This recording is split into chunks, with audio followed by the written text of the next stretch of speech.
महाभारत की वह रातें कभी शांत नहीं थीं। आकाश में स्याह घटाएं घिरी थीं, हवाएं ज्यों निशब्द किसी षड्यंत्र की कथा सुना रही थीं और महल की दीवारें गूंगी रहस्य गवाह बन गई थीं। तलवारों की टंकार नहीं, शब्दों की बिसात बिछी थी। एक स्याह छाया जिंदा सांस ले रही थी। क्या तुमने कभी महसूस किया है कि जब सत्य अपने पैरों से कांप उठता है और चुप्पियों में साजिश शहादत के गीत गाती है तो हकीकत कैसी दिखती है? इस अंधेरे खेल में यह जहरीली फुसफुसाहटें कतार दर कतार हमारी सोच को चीर जाती है। समय चलता रहा पर इंसान की सत्ता की भूख सदा अमिट रही। महाभारत भी बस इसी भूख की उपज थी, जहां हर विशेष तीर से ज्यादा खतरनाक होते थे दिमाग के जाल। दुर्योधन का महलों में फैलता अहंकार अपने बेटे देवव्रत को रोक न पाया और अकेला शकुनी अपने मस्तिष्क की तलवार से भी तेज चला रहा था। जब भी वहां कोई कुनबा इकट्ठा होता, लगता मानो चुपचाप बिजली की गर्जन सुन रहे हों। सबको पता था कि शांति के इस मैदान में कोई ठहराव नहीं, हर चेहरे के पीछे शक का युद्ध छुपा है। शकुनी गांधार का सियानाया छल की चादर ओढ़े घूमता था। उसकी मुस्कान झूठ की मिश्री पोते, बोलते ही जैसे विष घोल देता। राजमहल की भव्यता में भी उसका खेल सूक्ष्म था। एक दांव ऐसा पिरोया कि पांडवों ने उसे आखिरी सांस में भी नहीं पहचाना। कसैला पासा अपनी हथेली से अनदेखा फिसलाया और मन की उलझनों से तमाम नकाब फाड़ डाले। द्यूत क्रीड़ा की ओर बढ़ते हुए पांडवों को उसने एक जाल में फंसाया। बस एक पासा कुछ जंजीर डीली करने को भूखा हुआ, जिसने 11 महीने का वनवास उनकी रूहों में जाड़ा जगा दिया। और फिर आया वह पल जिसका साया हमेशा के लिए पांडवों के मन पर छप गया, द्रौपदी का अपमान।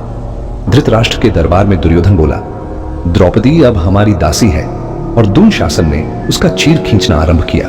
पर उस स्त्री ने सिर्फ दृष्टि ही नहीं खोली, उसने अपने होंठों पर राखी सी ठंडी मुस्कान रखी। हर बार जब वह चीर के सामने खड़ी होती, उसकी आंखों में एक इंद्रधनुष सी चमक उभर आती। इस एक क्षण ने द्रौपदी को सिर्फ अपमानित नहीं किया, उसने उसके पूरे अंतर्मन को जला दिया। बदले की ऐसी प्यास जगा दी कि भीम ने प्रतिज्ञा ली, दुशासन के उन हाथों से निकला झाग भूरा न होगा जब तक वो खुद उसकी जांघों को नहीं चीर डालता। द्रौपदी ने चुप रहना सीखा नहीं, चीरहरण की आग ने उसके दिल को धधका रखा था। द्रौपदी के हृदय में सजा प्रतिशोध ने सिर्फ आग भर दी थी, बल्कि एक पक्की रणनीति बनाने का संकल्प भी दे दिया था। भीम ने दुशासन के हाथों छूटी हुई द्रौपदी की लज्जा की राख को भुलाया नहीं। उसने रोज अभ्यास किया और हर रोज उतनी ही थिर सपाट टोकरी काटी।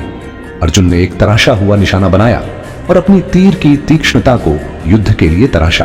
पांडवों ने एक ऐसी चाल सोची जिसका पतली सी सतह में भी घात छिपा था, जहां हर प्रतिज्ञा एक युद्ध योजना बन गई।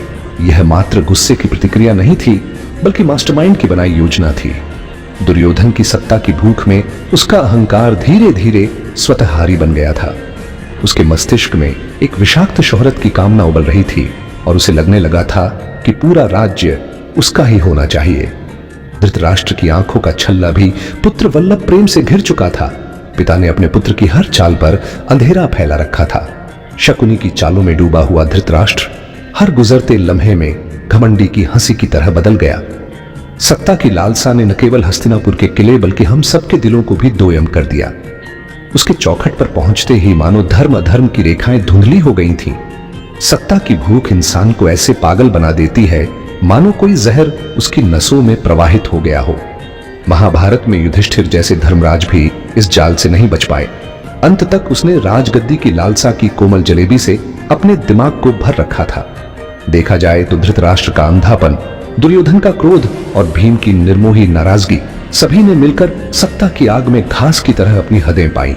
यही भूख ही उन षड्यंत्रों की मुख्य जड़ थी, जिसने लोगों को मानवता की जड़ों से भी दूर भगा दिया। धोखे की युक्तियां अक्सर सबसे शातिर होती हैं। वे जो पत्थर पर जम जाएं, हमारी समझ पर स्थायी निशान छोड़ जाती हैं। महाभारत की सभा याद करो, जहां हर शब्द एक हल्की सांस में फंदा भरता चला गया। उसमें हर झूठ की एक गहराई थी, जैसे छलके हुए जहर की बावलात। उस तरह के छल ने दिमाग में ऐसे फंदे बनाए कि सच्चाई खुद को कोने में खिसका बैठी। आज भी धोखे की तहकीकत वही रहती है, एक मृग तृष्णा जो हमें हमेशा एक कदम पीछे खींचती रहती है। कल्पना करो कि भविष्य की दुनिया में भी वही स्थिति हो। दो राजनीतिक धड़े आमने सामने हो, माहौल ठंडा पर वातावरण गर्म। एक युवा मंच पर खामोशी से शान बढ़ा रहा हो और उसकी आंखों की चालें ही जनतंत्र को हिला रही हो। उसका हर मुस्कान छलावा हो, लेकिन भीड़ इसे दार्शनिक कौशल समझे। चुप्पी से वह लोगों को नियंत्रित कर रहा हो, हर इशारे में बेवफाई की तीखी कहानी बुन रहा हो, जैसे महाभारत के शातिर मूर्त रूप में चला आया हो। यहां भी वही चतुराई है जहां सेना नहीं, शब्दों की सांप सी फुहारें निर्णायक बन जाती हैं। और वहीं महाभारत की छाया में कृष्ण खड़े थे। वे बहुत कुछ अवश्य कहते थे, पर शब्दों की जगह अपनी नजरों और मुस्कान से सब कुछ कह जाते थे। जब पांडवों की पीठ पर चुपचाप अपना हाथ रखा तो उनकी निर्भरता का नक्शा बदल गया। शस्त्रों के घमासान में कृष्ण ने कभी तलवार नहीं उठाई, बावजूद इसके उनकी मौन भाषा सबसे बड़ा हथियार साबित हुई। उन्होंने सत्य की दीवार खड़ी की और धोखे की माया को हवा की तरह बिखेर दिया। शंखनाद के पहले ही उनके चेहरे पर लिखा था कि इस खेल में उन्होंने पहले ही जीत हासिल कर ली है।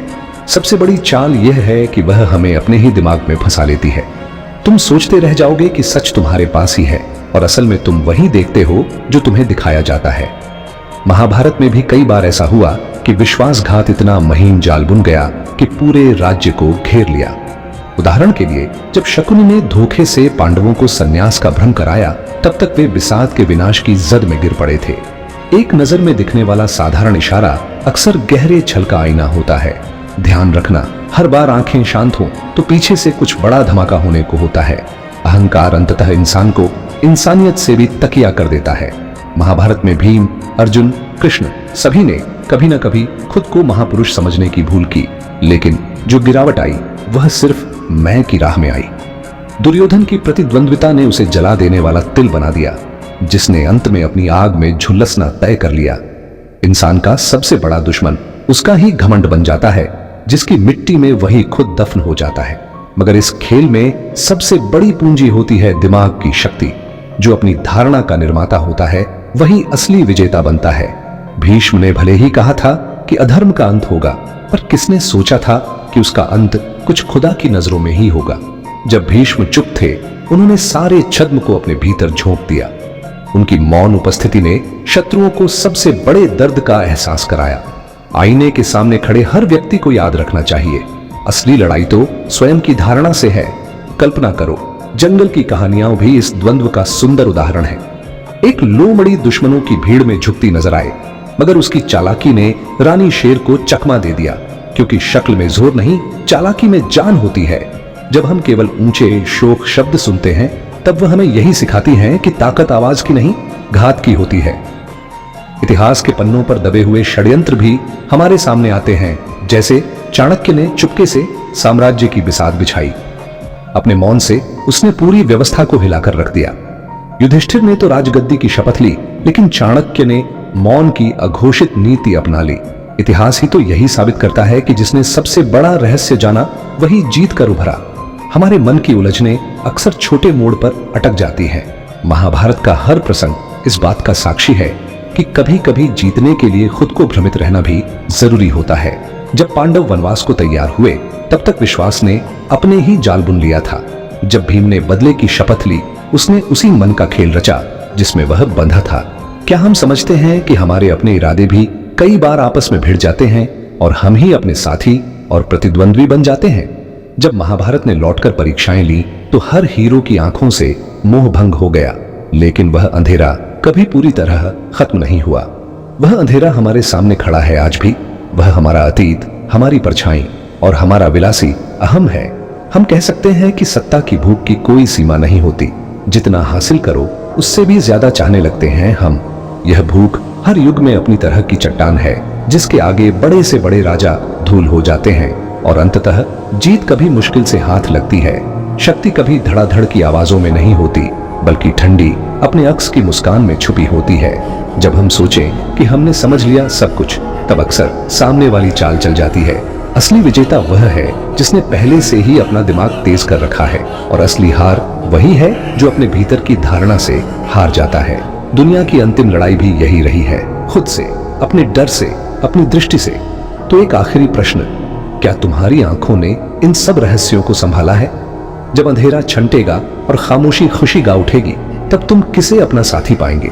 क्योंकि असली विजेता वही है जिसने पहले से ही अपनी आत्मा की चाबी संभाल रखी है, वह चाबी जो छल के ताले खोलती है। याद रखना, यह लड़ाई सिर्फ राजाओं की नहीं, तुम्हारे भीतर भी चल रही है। अब समय है अपने आप को जगाने का। अभी तुम्हें सोचने की जरूरत है, क्या तुम भी उसी महाभारत के हिस्से हो जो अभी लिखी जा रही है? क्या तुम्हें पता है तेरे भीतर कौन कौन सी चाल है? इस दुनिया में कभी स्पष्ट नहीं कहा जाता, केवल तहकीकात होती है, और हमारा इरादा तय करता है कि वह अंतिम उलझन किस ओर खुलती है। सबसे बड़ा शत्रु हमेशा तुम खुद हो अपने भीतर, क्योंकि तुम्हारी धारणाएं ही तुम्हारी सबसे सशक्त चाल है। याद रखना, असली खेल न्याय और छल की आंखों की लड़ाई है, जो हमारे भीतर भी हर रोज लड़ी जाती है। जो इंसान अपनी आंखों को धोखा नहीं देता वही विजय पाता है, क्योंकि अंत में जीतने वाला वही है जिसे पता है तलवार चमकाने से पहले दिमाग की धार तेज करनी है। इस अंधेरे और चतुराई से भरी दुनिया में अगर तुम्हारे कदम सच्चाई की ढाल पर टिकते हैं तो तुम अंततः उस सत्य को पा सकोगे जो तुम्हें सबसे खतरनाक दुश्मनों से भी लड़ने की शक्ति देगा। ध्यान रखो, शक्ति हमेशा आवाज में नहीं होती, कई बार खामोशी में भी होती है। अपनी खामोशी की ध्वनि में दबे विश्वास और दृढ़ इच्छा शक्ति को जगाओ, फिर देखो एक नई विजय तुम्हारे इंतजार में होगी।